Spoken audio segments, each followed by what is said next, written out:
Fala galera do Jornal dos Esportes, sejam muito bem-vindos à nova série do Cor de Rosa. A gente está entrevistando agora personagens inesquecíveis do esporte brasileiro. E o nosso convidado de hoje é simplesmente Radamés Latari, um dos maiores nomes do nosso voleibol, atual presidente da CBV. Radamés, muito obrigado pela presença. O prazer é meu estar aqui com vocês, ainda mais com lembranças tão bonitas que eu tenho do Jornal dos Esportes. E para ajudar a gente nesse papo, um grande especialista da área, Mauro Ferreira, um craque do jornalismo e também do voleibol. Obrigado, Mauro. Valeu, Pedrinho. Muito bom estar aqui com vocês. Radamés é um grande amigo, sem coisa de chapa branca, até porque com ele não tem chapa branca, você pode perguntar o que você quiser. E é um enorme prazer estar aqui com vocês, para o Jornal dos Esportes, onde eu fui criado. Então, assim, o Jornal dos Esportes é tudo e o Radamés é um baita sujeito. Vamos começar por onde? Vamos contar um pouquinho da história dele lá atrás? Vamos começar lá atrás, né? Pequenininho, Radamés Latari pai. Criou um rubro-negro que treinou primeiro o Botafogo. Isso aí. Meu pai, a vida toda, foi dirigente do Flamengo. Chegou a jogar basquete pelo Flamengo. Foi diretor de basquete, atletismo, social. Foi presidente de conselho, vice-presidente de futebol 2 vezes. Foi candidato a presidente. Então, a minha vida toda foi ali na Gávea, minha infância toda.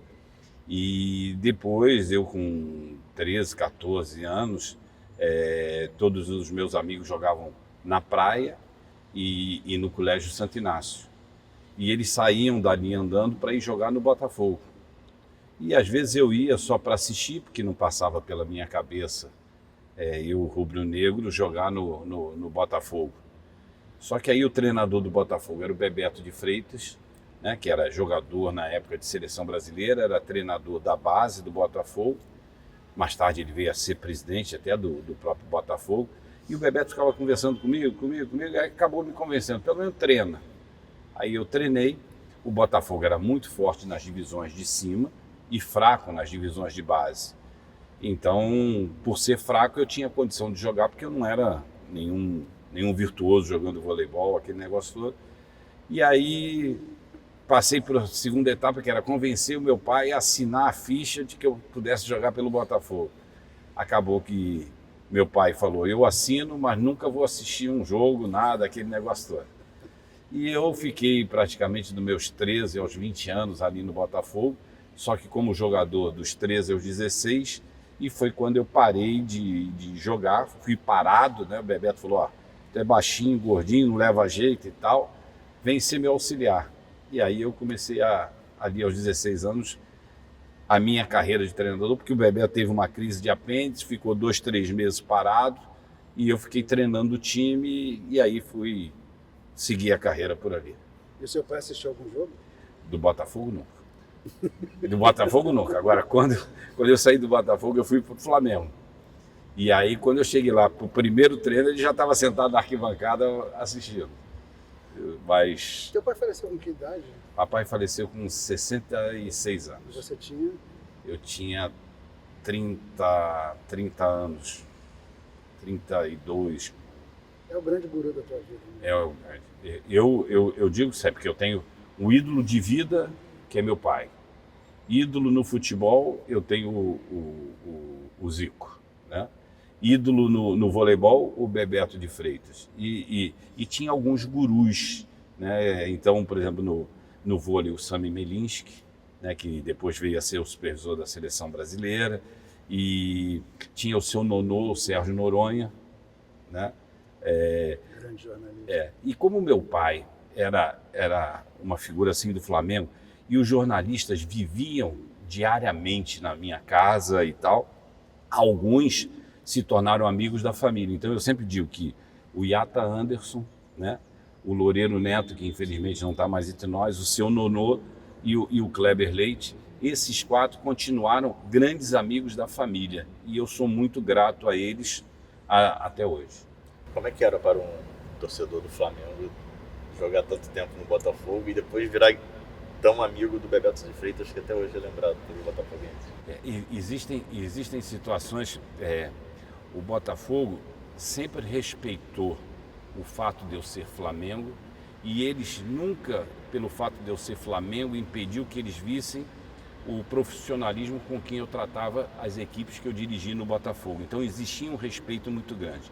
Tanto tem uma curiosidade que, por exemplo, quando o Charles Boré assumiu, né, eu tinha o escudo do Flamengo no meu carro e parava dentro do estacionamento do Botafogo, ali onde tinha aquela churrascaria Estrela do Sul, onde era o Morisco, que hoje não existe mais. E o Charles Boré me chamou: Radamés, eu tenho o maior carinho, isso e aquilo, mas como é que eu posso, como presidente do Botafogo, aceitar você com um escudinho do Flamengo no teu carro? Eu falei: presidente, eu estou de pleno acordo com o senhor, mas aqui vocês ensinaram todo mundo a ser supersticioso. O time está em primeiro lugar no campeonato, o que eu faço? Ele falou assim: muda a vaga, só esconde o carro, mas não tira o escudo. Eu falei: então tá bom, e ganhamos o campeonato. Essa passagem, você chegou à seleção brasileira, treinador da seleção brasileira. Sim. Como é que foi essa passagem? Você estava no Flamengo como treinador e foi para a seleção brasileira feminina, não foi? A saída do Enio. Eu fui auxiliar do Enio durante 4 anos na seleção feminina. Eu era técnico de alguns times, clubes, que você naquela época ninguém era exclusivo de seleção e às vezes nem era exclusivo como treinador de clube. O treinador de clube naquela época às vezes era professor de uma universidade, era professor de uma escola. O Enio era professor técnico do Colégio Notre Dame. Eu fui técnico da Faculdade Castelo Branco, que foi onde eu me formei professor. Então, todos nós tínhamos, às vezes, alguns outros lugares em que a gente também trabalhava, porque não dava para viver só de treinador de voleibol. Isso só veio a começar a acontecer, em alguns casos, a partir dos anos 80, quando o NUSMA criou as equipes classistas. Então surgiu a Pirelli, a Atlântica Boa Vista, a Supergás Brás, equipes que tinham patrocínio. Aí as pessoas começaram a viver do voleibol. Então eu fiquei com o Enio de 81 a 84 como auxiliar da seleção feminina. Aí fui trabalhando em outros clubes, depois fui para a Itália, fiquei lá alguns anos. Voltei, o Nusmo e o Bernardinho tinham dito para mim que gostariam que eu fosse supervisor da seleção feminina a 95, 96, porque tinha a Olimpíada de Atlanta e o Brasil tinha chance de medalha. E acabou que o Bernardo ali conquistou pela primeira vez uma medalha feminino do Brasil. O Brasil foi medalha de bronze. E aí em 97 é que eu me tornei técnico da seleção masculina. Eu estava vendo alguns depoimentos de ídolos do vôlei. Dante, o Giba, o Bernardinho, eles têm um apreço muito grande por você, né?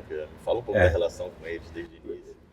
Eu tenho com alguns uma relação quase que de irmão. Então, por exemplo, eu com o Bebeto, o Radamés com o Bernardinho, o Radamés com o Renan.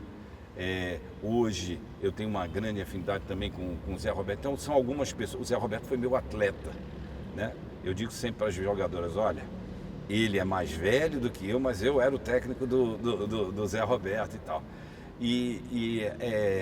Essa garotada, quando eu assumi a seleção em 2000, em 97, o presidente Ari Graça falou para mim: olha, temos que fazer um trabalho de renovação e vamos fazer esse trabalho para tentar brigar em 2000. Durante 4 anos vamos fazer esse trabalho para 2000. Então, Dante, Giba, Nauber, Gustavo, Rodrigão, André Heller, Marcelinho, Ricardinho, enfim, posso passar algum nome assim.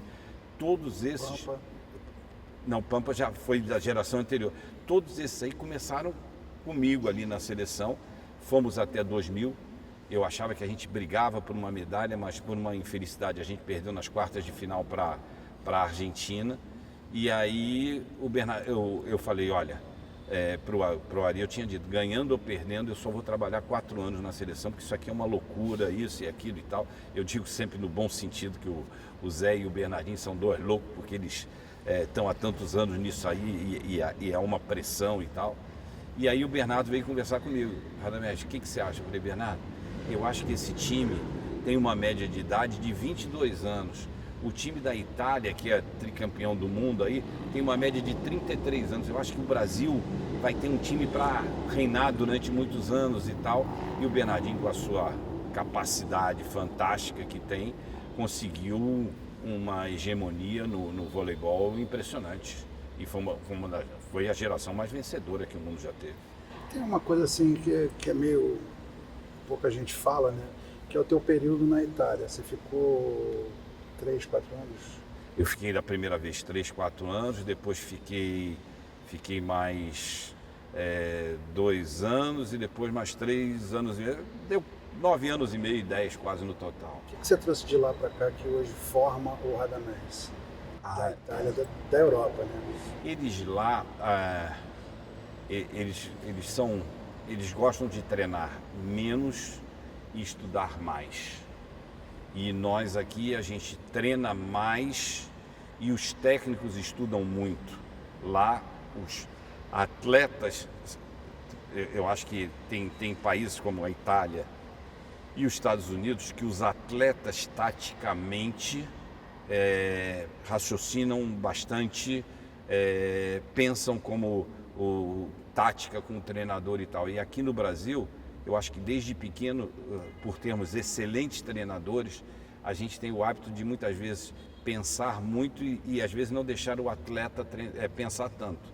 Então a gente repete muito mais para atingir um nível das outras equipes. Eu acho que a grande diferença que tem do vôlei brasileiro em relação aos demais é essa. Nós temos treinadores excepcionais, mas taticamente os atletas estrangeiros, principalmente americanos, italianos e tal, eles são mais fortes do que a gente, mas em termos de treinamento a nossa quantidade é muito maior do que a deles. Você acha que essa relação, essa cultura mais emotiva do latino, do brasileiro, do cubano, influencia nesse tipo de comportamento? Porque os americanos e os europeus são mais frios, então eles têm uma motivação não, tem um comportamento emocional mais seguro dentro de quadra. Eu acho que vários fatores contribuem. Muitas vezes o pessoal fala, eu acho que hoje as equipes estão tão equilibradas que o lado emocional, tanto a motivação como a pressão, fazem muitas vezes a diferença. Você pode estar certo o seguinte, eu acho que nós temos que investir muito na educação dos nossos atletas, melhorar o nível intelectual dos nossos atletas. Nos Estados eu fui jogar a Olimpíada de 2000, em que todos os atletas americanos ou já tinham se formado ou estavam na universidade. E no nosso caso eu só tinha um que estava entrando na faculdade. É óbvio que a baixa idade do nosso time fazia com que isso acontecesse, mas poucos depois entraram na faculdade. Segundo, nos Estados Unidos, o que o pessoal às vezes não entende é o seguinte: quem está jogando lá está jogando por mais uma medalha. O jogador brasileiro está jogando aqui por ser a medalha que pode mudar a sua vida, mudar a vida da sua família. Então, é uma pressão enorme em cima dos nossos atletas. Eu acho que todos os nossos atletas, por exemplo, a Duda e a Ana Patrícia venceram a medalha de ouro, a Rebeca ganhou a medalha de ouro e a outra menina que ganhou a medalha de ouro, a do judô. Eu tenho certeza que se elas jogassem, por exemplo, nos Estados Unidos, elas ganhariam com muito mais facilidade. Eu acho que elas são muito melhores do que as outras. Eu sempre disse que a Ana Patrícia e a Duda são muito melhores do que as outras, mas você imagina a pressão que existe de um país inteiro estar torcendo para você ser a única medalha, enquanto lá é mais uma medalha. Isso pesa muito. Essa relação Brasil-Itália no vôlei é muito visceral, né? Você comentou que no início foi para lá e a gente vê muitos jogadores brasileiros desde sempre jogando lá, técnicos trabalhando lá. Como é que é essa relação Brasil-Itália no vôlei? É uma relação em que lá existem jogadores estrangeiros de todas as partes do mundo que talvez façam de lá a liga mais competitiva, a liga de melhor qualidade técnica no vôlei masculino. Então, o que acontece? A Itália passou a treinar o mundo inteiro. Então hoje, antigamente você não sabia quem era a Eslovênia, você não sabia quem era a Ucrânia, você não sabia quem era a França, quem era isso, mas todos esses países passaram a ter 5, 6, 7 jogadores jogando no campeonato italiano. Quando você tem 6 jogadores jogando, você já tem um time. E aquele time jogando num campeonato em que todos os clubes são de altíssimo nível, fazem com que melhorem o nível deles todos. Então eu sempre digo que a Itália é muito boa para todo mundo, talvez menos para ela. Porque o fato de ter um excesso de jogadores estrangeiros atrapalha a evolução muitas vezes dos italianos. Então eles ganharam, foram tricampeões do mundo, mas nunca venceram uma medalha olímpica, né? Então eu digo sempre, vocês estão treinando os outros, e ajudaram muito a evolução do nosso próprio voleibol. Vários jogadores nossos foram para o exterior, melhoraram bastante. O que, por outro lado, é muito bom para a gente, porque se vários estrangeiros vão para lá e tiram o espaço da garotada, a garotada tem espaço aqui no Brasil. Então a gente tem sempre jogadores novos que estão vindo aí. Então eu tenho certeza que daqui a pouco, no masculino, vai chegar a fase em que chegou a fase que a gente acabou a Olimpíada, uma geração, grande parte dessa geração vai parar com seleção masculina, e você vai botar aí uns 10 garotos novos. Aí durante 1, 2, 3 anos, todo mundo vai reclamar de resultado, vai isso, vai aquilo e tal, mas daqui na Olimpíada você já pode estar brigando, porque a garotada vai crescendo, e nós temos vários jogadores aí de alto nível para o futuro. Eu queria ver quando é que mudou a chave do cara da quadra, do treinador, do supervisor, da relação com os atletas, para o dirigente que você virou. Como é que isso virou na sua cabeça? Como é que se diz? Quando acabou a Olimpíada de Sydney, eu tinha uma proposta para ser técnico da seleção espanhola, porque tinha um jogador no meu clube na Itália, que era o Rafael Pascoal, que durante anos foi considerado o melhor jogador do mundo. Ele sendo espanhol, ele quis me levar para ser o técnico da Espanha. Mas eu não cheguei a um acordo, e eu achei que, como eu tinha chegado à seleção brasileira, estava na hora de parar. Aí eu fiquei durante um tempo como diretor da Superliga. O Ari me pediu para tomar conta da Superliga. A gente tentou e fez algumas evoluções na nossa Superliga. E ao mesmo tempo surgiu o Zico me indicando para ser candidato a presidente do Flamengo. Aí aquele sonho que eu tinha, aquele negócio todo, acabou que teve a eleição, mas eu vim como candidato a vice-presidente do Hélio Ferraz. Era uma maneira que muitos queriam que eu fosse o candidato, mas eu fazia parte de um grupo, e para ter a harmonia daquele grupo, a gente tinha que escolher pessoas que pudessem unir. E o nome do Hélio foi até um nome que eu sugeri, o Márcio, a turma do Márcio Braga, a turma do Roberto Abranches, a turma do Kleber Leite, todos os grupos unidos viram no nome do Hélio um candidato que podia unir todas as forças. E aí eu vim como vice-presidente. Aí fiquei um pouco, porque era um mandato tampão e tal. E aí resolvi voltar a ser treinador de voleibol. Aí voltei para a Itália, aquele negócio todo. Só que por onde eu passei, eu só fiz amigos no voleibol. Graças a Deus eu tenho um ou outro desafeto, assim, digamos assim, mas que para mim não significa nada. O que significa é a quantidade de amigos e de carinho que eu recebi ao longo desses anos. Então na própria Itália, que foi o último lugar que eu treinei, eu sou padrinho de 2, 3 casamentos, eu tenho uns 5 afilhados de batismo, essas coisas todas e tal, e a maioria de torcedores, não é nem de jogadores, de torcedores, aquele negócio todo. E quando eu estava em Castellana Grota, que foi o meu último time, eu morava assim a 1, 2 quilômetros do ginásio, e às vezes me dava vontade de ir a pé, e eu ia andando, aquele negócio todo, porque muita gente fala, mas é pertinho, mas quando está com neve, isso e aquilo, não é tão pertinho, né? Mas eu um dia estava andando, no negócio, e falei assim, caramba, eu estou indo para o treino e não estou com alegria. Eu falei, não posso ser desonesto com os dirigentes. Aí dei o treino, falei para eles, olha, eu quero uma reunião amanhã com vocês aqui com urgência. Voltei para casa, reuni a minha família e falei, olha, perdi o entusiasmo de dar treino, está na hora de eu parar. Eu não posso ser desonesto com esse pessoal que é tão bacana comigo. Aí no dia seguinte me reuni com os dirigentes, o presidente, o diretor esportivo e disse, olha, não quero mais, perdi o entusiasmo, mas faço o seguinte, até o dia que vocês conseguirem um substituto, e se esse substituto me quiser aqui para a transição, eu estou à disposição de vocês. Aí 15 dias depois eles me disseram, arranjamos. Uma semana eu fiquei fazendo lá a transição com o Flávio e, como é que se diz? E voltei para o Brasil.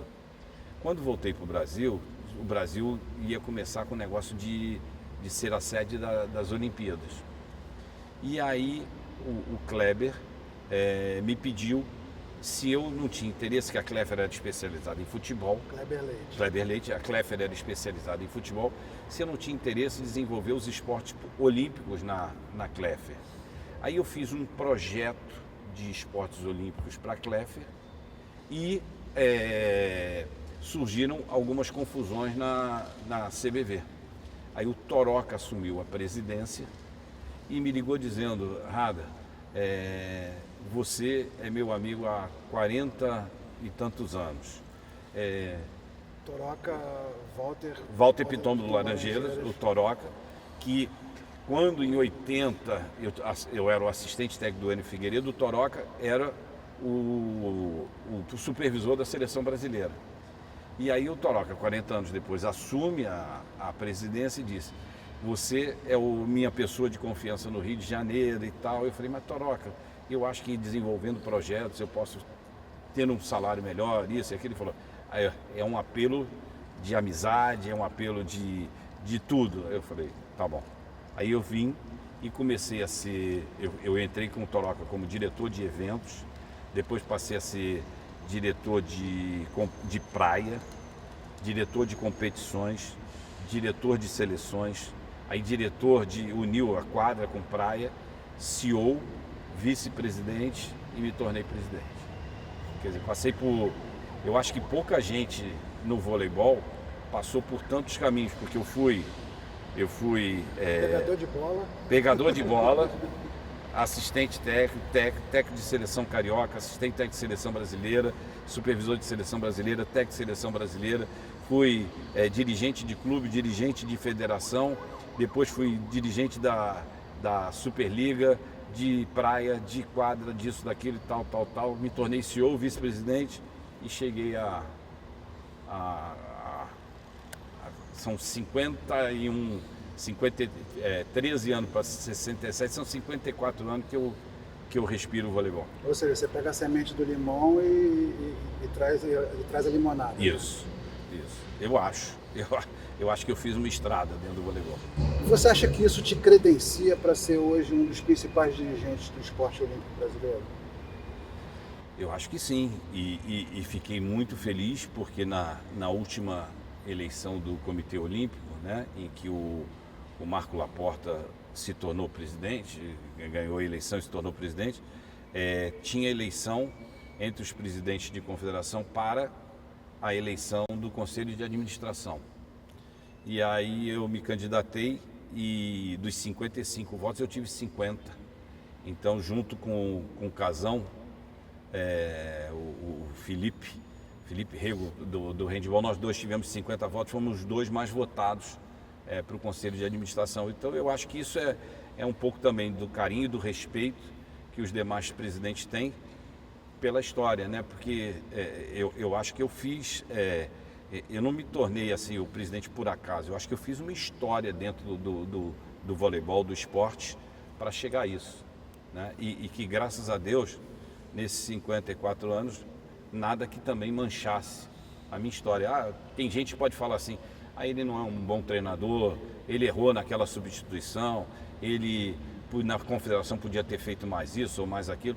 Críticas que são normais, que você não pode acertar todas, nem agradar a todos, mas sobre o meu caráter, nunca ouvi ninguém falar nada.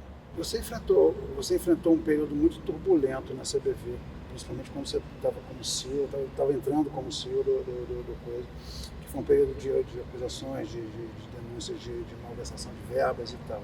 Como é que foi ultrapassar esse momento, porque não foi um momento de começou agora e terminou amanhã, foi um processo, para você chegar hoje e ser o candidato único na próxima eleição do dia 15 de janeiro? Porque durante um certo tempo você sofreu críticas muito pesadas. Como é que é virar essa coisa dentro da CBV e dentro do que a mídia estava colocando como o Radamés? O Radamés entrou num momento difícil, que a CBV passava por uma crise financeira e de credibilidade, né? E eu acho que eu me reuni com os funcionários da CBV e falei para eles, olha, nós estamos nessa situação, eu não quero deixar atrasar um dia o salário de vocês, reuni com aqueles que eram os diretores, né, das principais áreas e disse, olha, tanto vocês quanto o Radamés, o próprio Prolabore, que tem direito o presidente e o vice-presidente, nós vamos atrasar para não deixar atrasar para os nossos funcionários.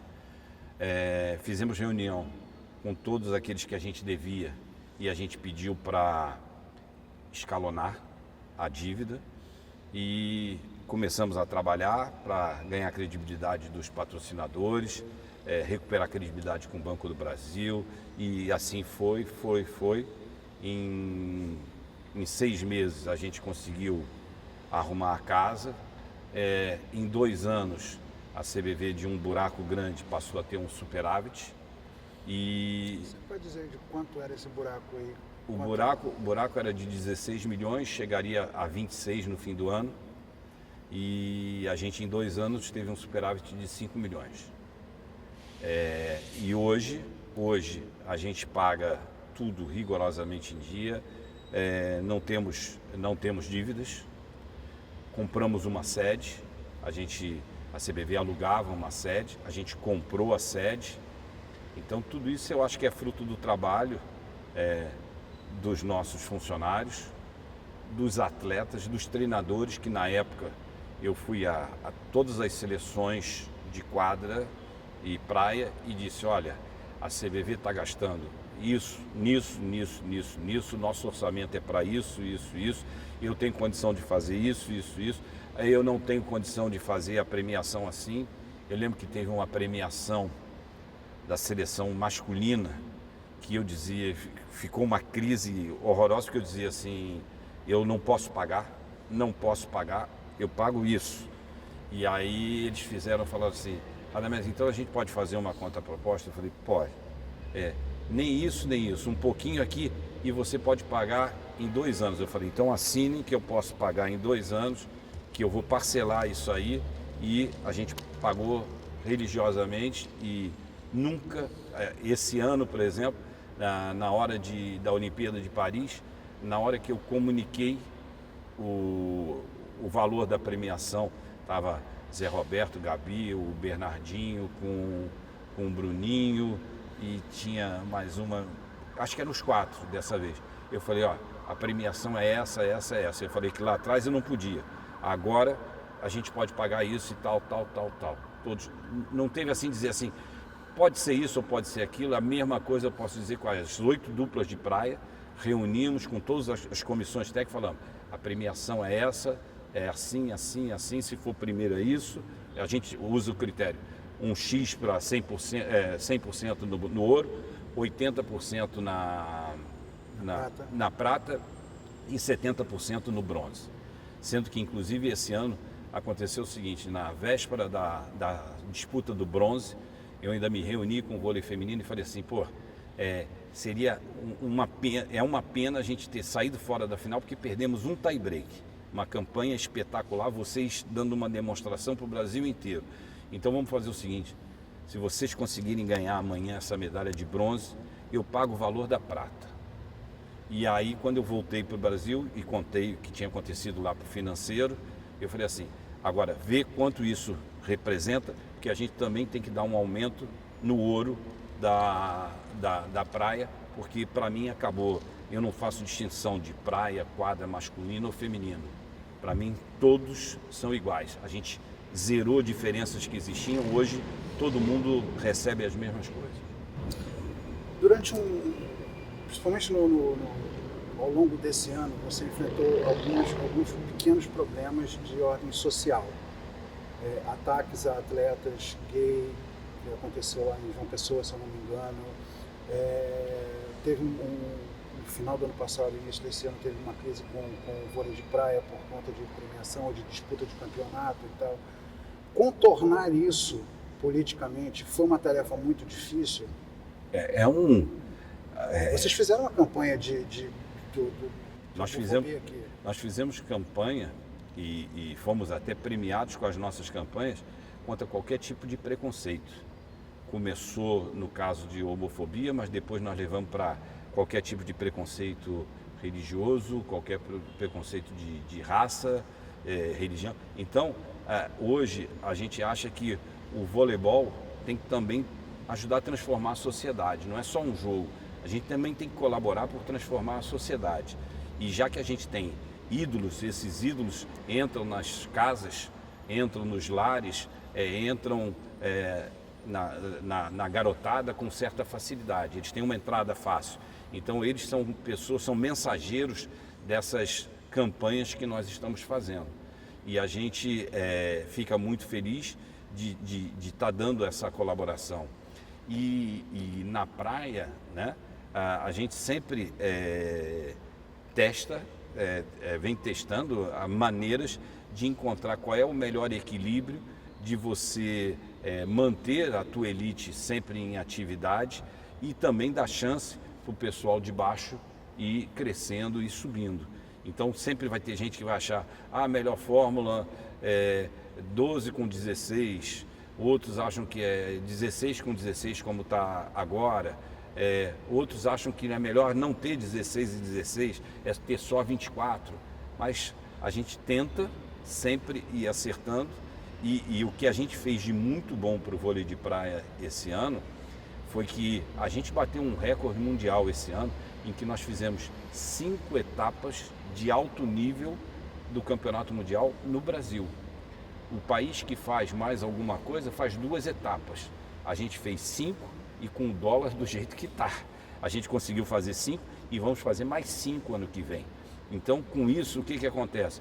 Vocês dois é uma dupla que quer investir, que quer fazer ponto. Onde é mais fácil? Vocês fazerem ponto no Brasil ou na Austrália, no mundo árabe, no Japão, na China, na Polônia e tal. Então, a gente deu 5 oportunidades dos brasileiros fazerem mais pontos aqui, até porque a gente bota mais gente no qualifying, bota mais gente na fase final, porque nem todos os países conseguem custear todo mundo vir para cá. E a segunda coisa que é importante é que quanto custaria para essas duplas que estão apostando em si no futuro de ir lá para fora fazer isso tudo. Então, quando você faz aqui no Brasil, eles além de receberem a hospedagem, a alimentação, eles estão fazendo uma viagem pequenininha interna dentro do Brasil e não indo para outros países para jogar. Então, eu acho que a gente deu um grande presente para o vôlei de praia esse ano.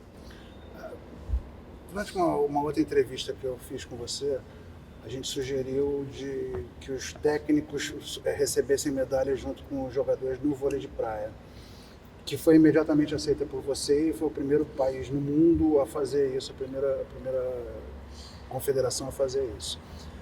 Você acha que nesse momento, pegando o exemplo do Praia Clube, é uma segunda sugestão, pegando o exemplo do Praia Clube, do Botafogo agora, você acha que a entrada dos clubes pro vôlei de praia, dos clubes tradicionais, Flamengo, Fluminense, Vasco, São Paulo, Grêmio, essa galera, entrar pro vôlei seria um estímulo e rentabilizaria melhor até o próprio vôlei de praia? Seria não, está sendo fantástico. E como vai fazer isso? Não, o Praia Clube está fazendo um trabalho espetacular. O Pinheiros em São Paulo já pegou estava com a dupla da Bárbara e Carol. Agora vai ficar a Bárbara e Rebeca. O Fortaleza tinha dupla. O Botafogo, junto com o Sesc, tem dupla. Sei que o Flamengo tem interesse, conversou com algumas duplas. O Minas Tênis Clube, a potência que também está em conversa para ter gente. No Paraná tem gente. O CRB de Alagoas tem 2 duplas. Então, com os convênios, hoje existe um grande parceiro do vôlei e do esporte, que é o CBC, o Comitê Brasileiro de Clubes. E o Comitê Brasileiro de Clubes, quando você tem esses clubes, eles podem custear as despesas dos atletas, das duplas, através de hospedagem e passagens. Então isso barateia os deslocamentos dos clubes. Eles podem dar fisioterapia, médico, estrutura de academia, para que essas duplas possam treinar.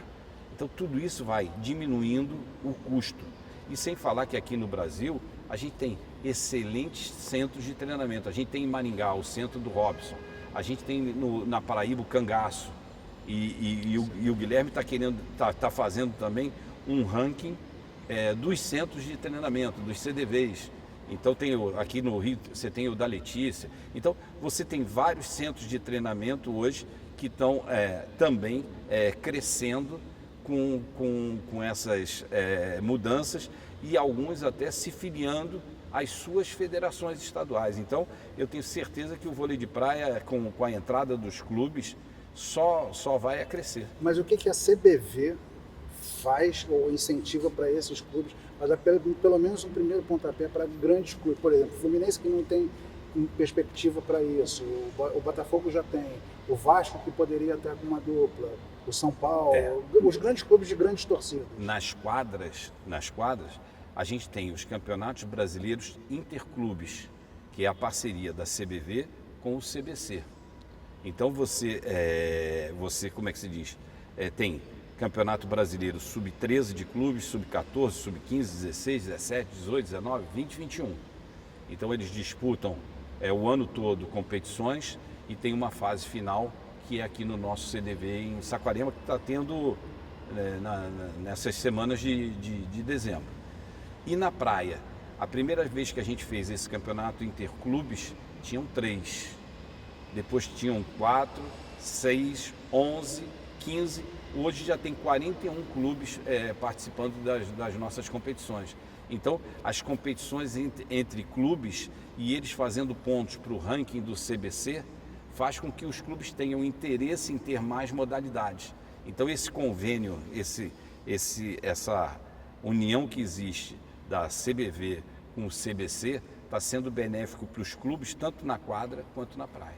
O Mauro levantou uma bola interessante da questão social, e você pontuou a questão da igualdade, né? Isso é uma discussão social, né? Não só no esporte, mas na nossa sociedade, de tornar igual o futebol feminino com o futebol masculino, por exemplo, que é muito difícil, né? Uma discussão. No vôlei, me parece que o vôlei feminino, assim, caminha sozinho, né? Porque a Superliga Feminina, por exemplo, é um fenômeno há décadas, né? Sim. Como é que para o presidente da CBV esse desafio, né? De escalonar na mesma altura, na mesma medida, no mesmo ranking, né? O vôlei feminino com o vôlei masculino. Eu fico muito feliz porque a gente fala da Itália, a gente fala da Polônia, do Japão e tal, mas lá existe sempre uma diferença entre uma liga e outra, né? Aqui as duas estão mais ou menos no mesmo nível. Você tem não só técnico, mas de interesse. De interesse. Hoje, em alguns momentos, o feminino, até por a gente ter um público maior feminino, supera o masculino. Aí o masculino reage, porque às vezes o ídolo do masculino você tem o Darlan, que às vezes surgiu um garoto novo e tal, ele se torna um grande ídolo. O feminino tem aquelas jogadoras que o ginásio nunca vai estar sem torcedoras do fã-clube delas. Então, a gente tem um equilíbrio muito grande entre masculino e feminino e a gente realmente, não só no social, no esportivo, a gente não faz distinção nenhuma. Hoje, quando vão para as seleções, a premiação é a mesma. Quando vão para as seleções, a ajuda de custo é a mesma no período que estão ali nas seleções. A gente faz por categorias.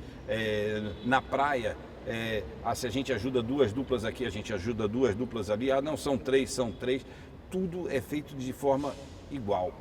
Então a gente fica feliz com essa progressão do feminino e hoje está tudo igual. É bom lembrar que na história teve uma guerra lá atrás travada pela Jaqueline e pela Isabel, que a Jaqueline, o patrocínio da seleção era da rainha, e que só pagava para o masculino, não pagava os direitos para o feminino. E a Jaqueline e a Isabel entraram na quadra com a camisa de treinador do lado ao contrário, do lado avesso, para brigar por essa premiação. Então, assim, é uma evolução que você está falando dos anos 80 para agora, que chega já mudando completamente a filosofia de entendimento, de premiação, de pagamento e de profissionalismo dos atletas. Todo o início de trabalhos, né, é difícil. Eu digo um exemplo para vocês. Eu sou fã do Nussmann. Acho que o Nussmann fez um trabalho excepcional no vôlei brasileiro e no Comitê Olímpico.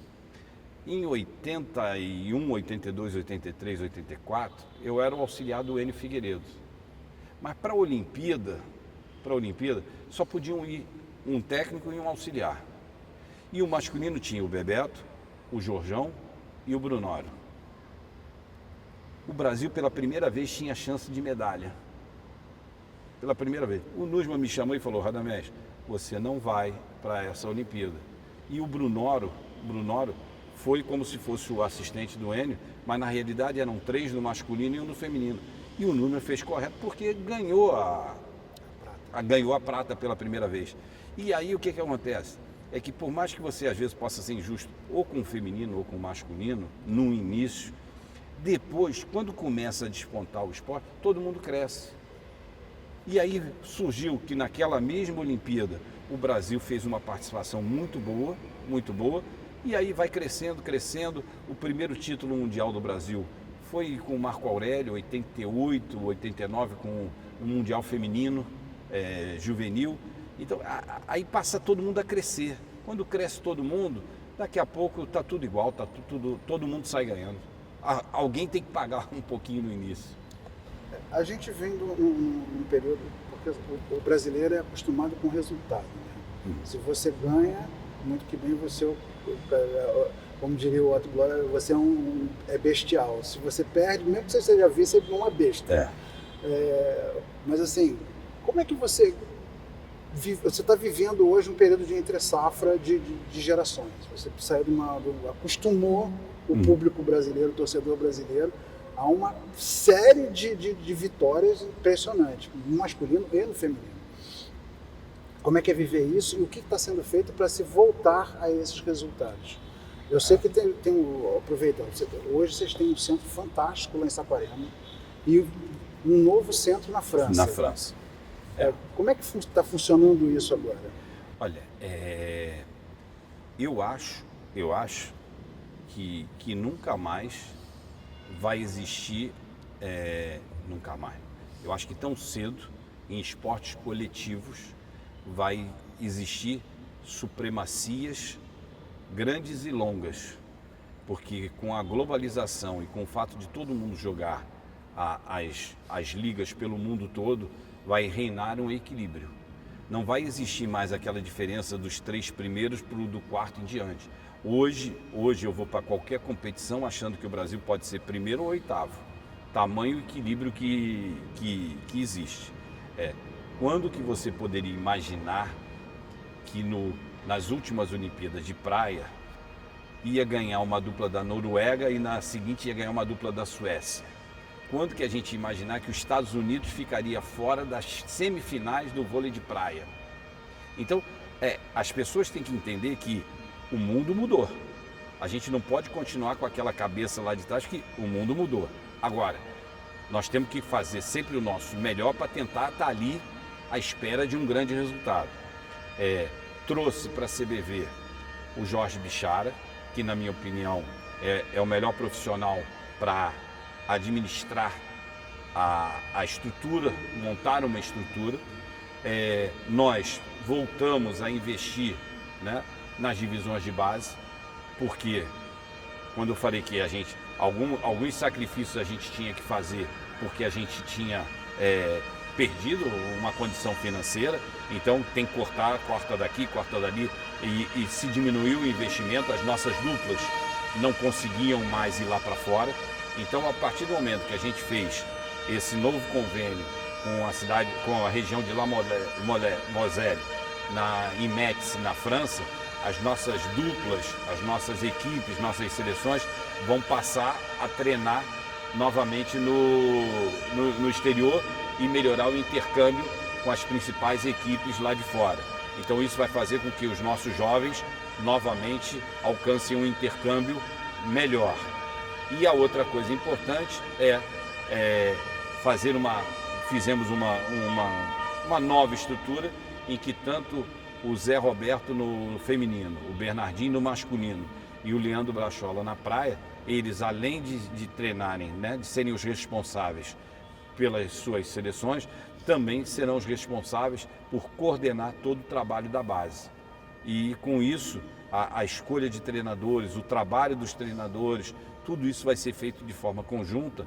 Então eu tenho certeza que em breve o Brasil novamente vai estar em condições de brigar pelas primeiras colocações, mas com grandes adversários. Já tem uma projeção de tempo? Você prepara sempre pensando no ciclo olímpico, né?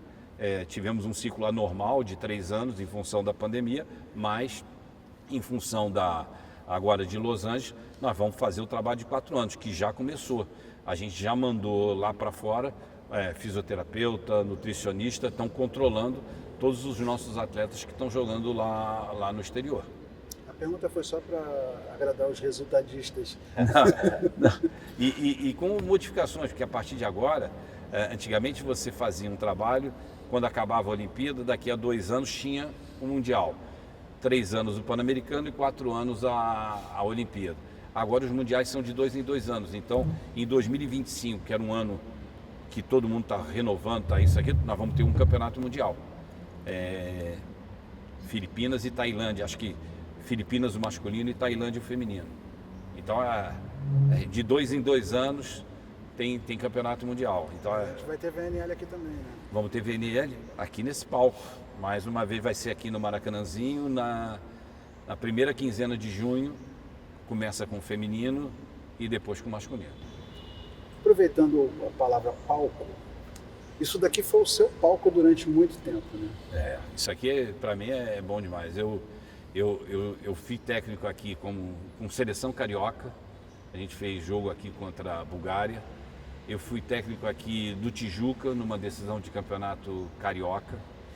Eu fui técnico aqui de seleção brasileira, fui supervisor de seleção aqui e fui diretor de basquete do Flamengo aqui. Ganhamos um campeonato em cima do Vasco aqui, numa final emocionante. Então isso aqui, eu acho que o Maracanãzinho, para quem é do Rio de Janeiro, né, assim como o Ibirapuera para São Paulo, o Mineirinho, né, para os mineiros e tal, são ginásios que marcam a história do esporte naquela cidade. Qual é a grande história que você tem aqui nesse ginásio? Eu acho que a maior emoção foi ver o Brasil sendo campeão olímpico aqui. O Bernardinho com Toroca de presidente, eu fazendo parte ali da diretoria. Aquela medalha de ouro aqui em 2016 foi marcante. Aproveitando que a gente voltou um pouquinho no tempo, independentemente do assunto, quase toda a resposta sua surge um nome, Bebeto de Freitas. Fala um pouco sobre ele, da sua relação de amizade, do que ele representou para você na sua carreira, na sua família, né? Olha, eu me considerava da família do Bebeto, assim como o Bebeto se considerava da minha família. Eu frequentava a casa do Bebeto no Posto 6, na Joaquim Nabuco, com a Avenida Copacabana, e o Bebeto frequentava, eu morava na Rua Bolívia, em Copacabana também, então um frequentava a casa do outro, os pais do Bebeto, as irmãs do Bebeto, a esposa, filhos, eu sempre tratei com o maior carinho, era o meu ídolo no voleibol, né? E tivemos situações divertidas, porque o Bebeto, quando foi tomar posse como presidente do Botafogo, eu era vice-presidente do Flamengo. E aí o Bebeto, ali em General Severiano, na bancada, falou, fazendo discurso, só botafoguense, e os representantes dos clubes que foram lá homenageados, dar os parabéns na posse do Bebeto. Aí o Bebeto falou assim, não, fico feliz de ter representante de todos os clubes e tal, inclusive do Radamés Latari, que é vice-presidente do Flamengo, mas que aprendeu tudo aqui no Botafogo e tal. Aí eu fui e falei assim, é verdade tudo isso que o Bebeto está falando, como também é verdade que o sonho de todo atleta é encerrar a carreira no seu clube de coração. E o Bebeto fez o seu último jogo no Flamengo. Foi a minha forma, porque o Bebeto, em 77, o Bebeto tinha saído do Botafogo para ir jogar nos Estados Unidos. Ele, Luiz Eymar, Bonga, Fernandão, Lino, Celso Calacho, todos eles jogavam vôlei profissional lá nos Estados Unidos. E dava tempo de vir jogar as finais do Campeonato Carioca. E o Bebeto tinha um tio, Renato de Freitas, que era Flamengo alucinado. E aí o Renato falou, Bebeto, eu vou trazer você e o Luiz Eymar para jogarem aqui pelo Flamengo. E aí ele trouxe, e o Bebeto encerrou ali a carreira dele, foi o último clube que ele jogou, e o Flamengo ganhou do Fluminense, que no ano anterior tinha ganho do Botafogo, depois de 11 anos do Botafogo campeão, o Fluminense foi campeão e no ano seguinte perdeu para o Flamengo numa final emocionante no ginásio do Tijuca, aqui pertinho.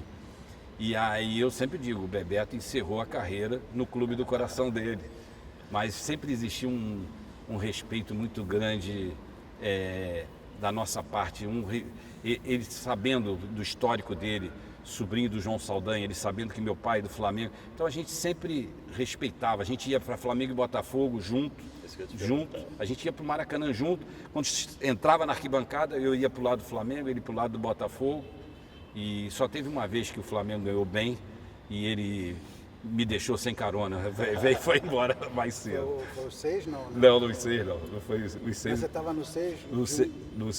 No 6 que o Flamengo perdeu eu estava, porque papai era vice-presidente do Flamengo na época. Mas os 6-0 da Forra, eu estava no Japão, na Copa do Mundo do Japão. Bebeto era teu irmão? É irmão. Você só podia ter apagado aquela história do Flamengo ter ganhado o Fluminense, porque não é agradável uma história. Brincadeira. Você sabe que eu tenho uma ligação muito, apesar de ser tricolor, eu tenho uma ligação bem grande com o Flamengo. Não, mas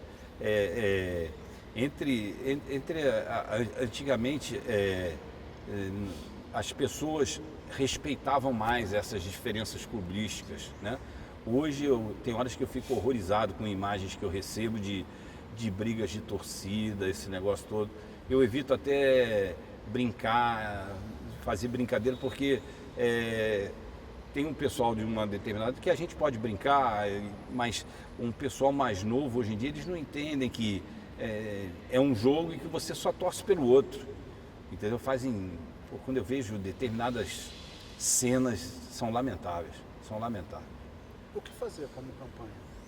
Eu acho que as campanhas, eu acho que tudo vai melhorar quando todas as campanhas começarem, quando as crianças tiverem 3, 4, 5, 6, 7 anos de idade. Depois vai ficando cada vez mais difícil, porque vai enraizando determinados vícios, hábitos, costumes. Então, eu acho que a gente tem que investir na educação. E investir na educação, e eu acho que o esporte faz parte da educação. Eu acho que fugindo totalmente, mas eu acho que o Ministério da Educação é que devia assumir o esporte na escola, toda a base, a educação física, massificar a prática esportiva nas escolas, porque eu acho que Ali você está formando cidadãos, você está formando as pessoas e você ali vai formar caráter, vai fazer a pessoa saber dividir com o outro, fazer parte de equipe. Enfim, eu acho que o esporte tem tanto a ensinar, eu acho que o esporte é menosprezado na área política. É isso que eu ia te perguntar agora. Eu sempre falo que a política é a única ciência que existe no mundo capaz de transformar a vida das pessoas. A única. As outras pensam, imaginam e tal, mas transformar no convívio, a política é a única capaz disso. E você virou um ser político. Você saiu de uma condição de atleta, de treinador, para ser um ser político como presidente da CBV. Você tem uma relação política com outras coisas. O que fazer, não com a CBV, mas com essa tua visão, a visão que você tem, a visão da educação, o que fazer para alavancar esportes olímpicos que não têm tanta visibilidade, ou têm pouquíssima visibilidade, como o voleibol? Olha, eu acho que eu acho o Brasil uma potência esportiva, talvez não seja uma potência olímpica, porque se você olhar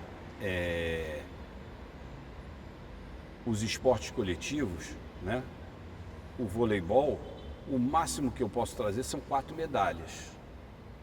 Existem outras modalidades como o atletismo, a ginástica, o taekwondo, o boxe, que eles podem te dar inúmeras medalhas. Existem países que, às vezes, com um desses esportes, conseguem atingir um número de medalhas que o Brasil, se você for ver, as nossas medalhas são todas espalhadas.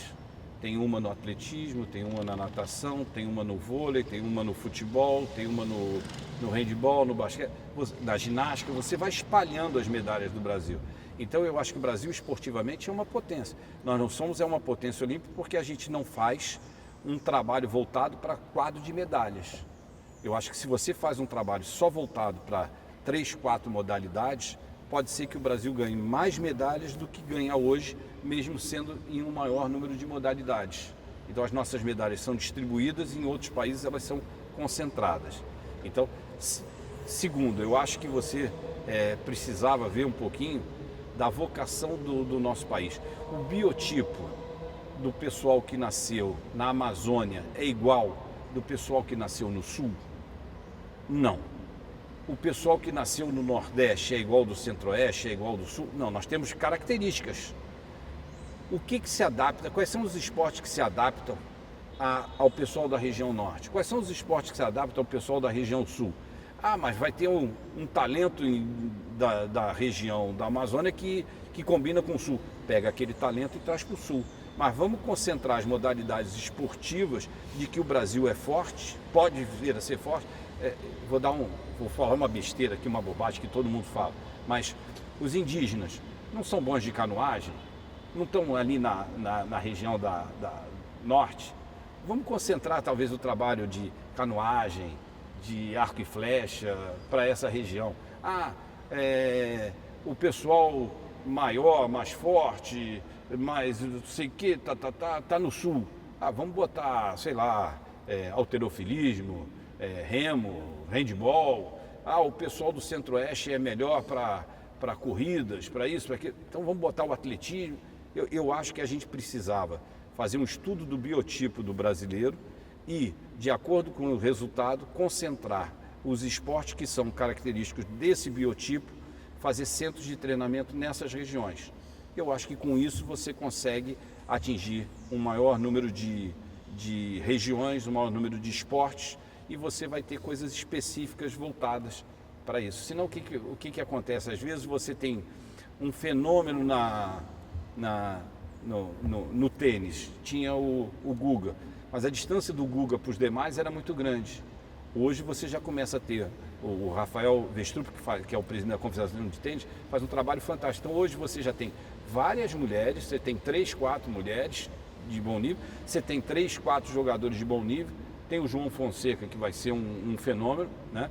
Então, quando você tem um maior número, você consegue alavancar, senão você vai ter esse vai. Quando esse tá já se aposentando, é que você vai pensar na reposição.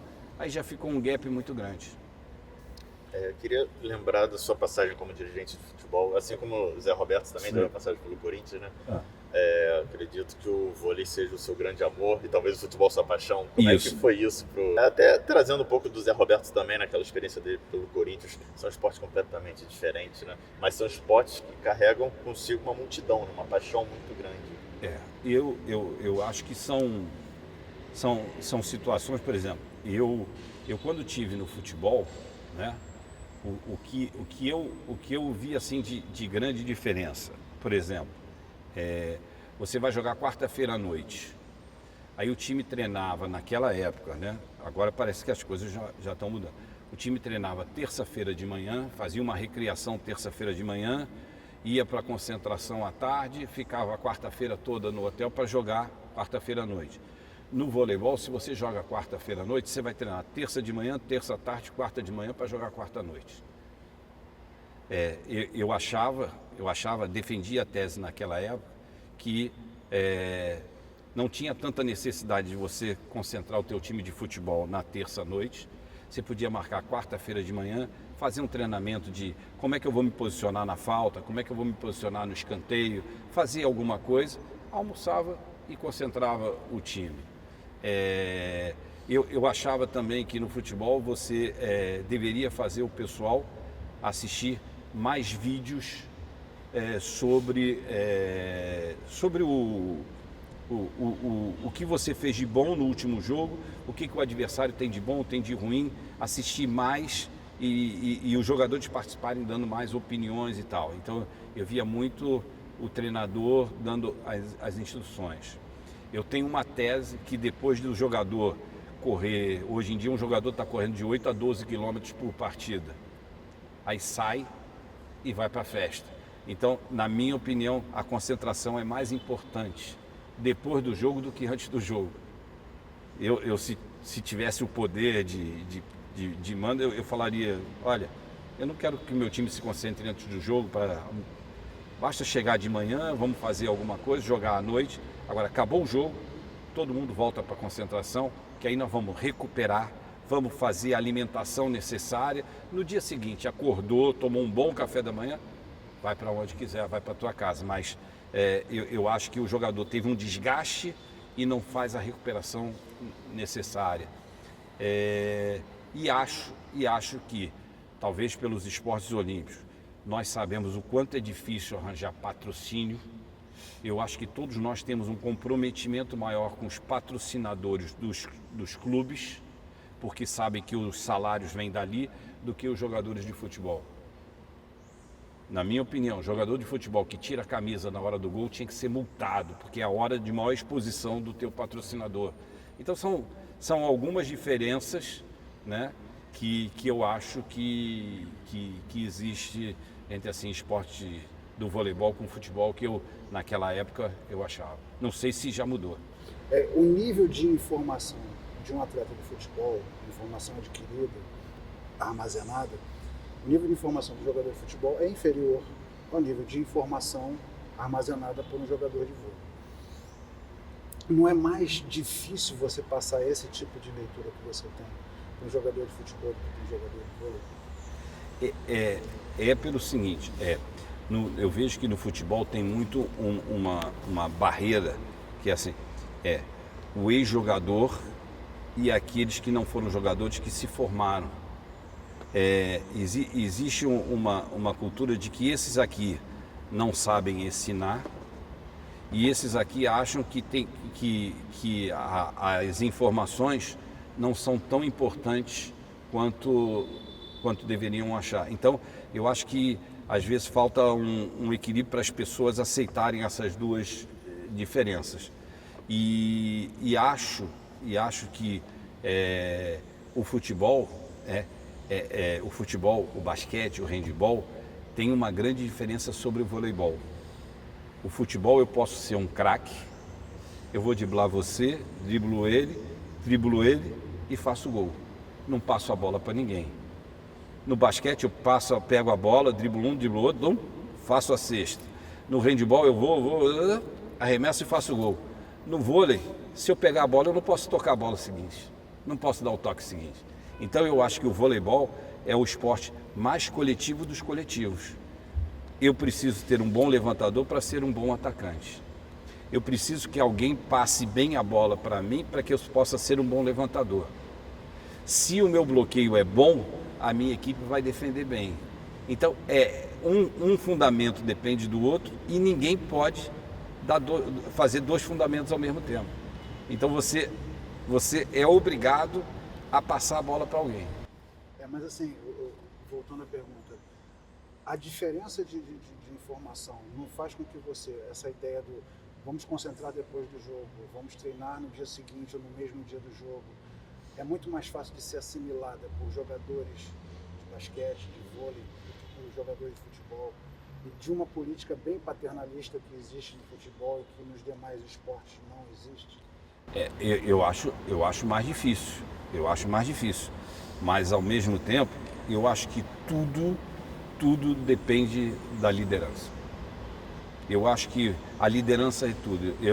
Eu tenho visto os jogos do Flamengo e o Felipe Luiz sempre se mostrou assim uma pessoa diferenciada, né? Estou dizendo, se passar ele não sabe quem sou eu e eu sei quem é ele, obviamente. Mas não tenho contato com ele. Mas a fala, as suas atitudes fazem com que você diga assim, esse rapaz é diferenciado. Então eu tenho certeza que ele, com a liderança que tem, ele vai conseguir alcançar muitos desses objetivos. E ele está numa situação que é muito difícil. É muito menos difícil você ser treinador de um grupo que você conhece e é muito mais difícil você ser treinador de um grupo que você conhece ou do qual você fazia parte há pouco tempo. Porque tem alguns que não vão saber a diferença que ele era um companheiro de grupo do time ali e hoje ele é o líder do time, é o cara que comanda. Então esse relacionamento no início é um pouco difícil e eu acho que ele vem se posicionando e eu tenho visto o time do Flamengo em jogos que teoricamente está bem desfalcado ou que não teriam mais tanta importância porque o Flamengo abandonou em parte o Campeonato Brasileiro, mas ele está fazendo o time se motivar e correr daquele jeito. Então eu acho que o líder tem essa capacidade de mudar esses hábitos, essa mentalidade, esses costumes. Eu acho que depende da liderança. Da minha parte, qual é a grande história do Radamés? Eu acho que a grande história do Radamés é essa, ter prazer de 54 anos depois de ter iniciado no voleibol, de continuar a querer fazer o bem para o voleibol e, acima de tudo, fazer com que todas aquelas pessoas que tiveram história no voleibol jamais sejam esquecidas. Eu procuro, se você for na sede da CBV, você já foi, você é testemunha, tem lá retratos e medalhas de todos aqueles que fizeram a história do voleibol. De 4 em 4 anos, quando tem Jogos Olímpicos, eu reúno todos os atletas que já fizeram parte da história olímpica do Brasil, seja na quadra, na praia, para a gente saudá-los, homenageá-los e que, acima de tudo, que eles passem uma energia positiva para aqueles que vão representar o Brasil na próxima Olimpíada. Então, essa tem sido uma tônica, fazer o bem para o voleibol e fazer o bem e manter viva a imagem de todos aqueles que fizeram a história do voleibol. É isso aí, galera. Esse foi o nosso episódio, nossa entrevista especial com Radamés Latari, presidente da CBV. Fique ligado no Jornal dos Esportes, que vem muito mais coisa aí. Presidente, muito obrigado. Obrigado a você. Mauro, obrigado pelo papo. Obrigado, Mauro. Sempre bom estar contigo. Prazer é todo meu. Até a próxima, pessoal. Fique ligado no Jornal dos Esportes.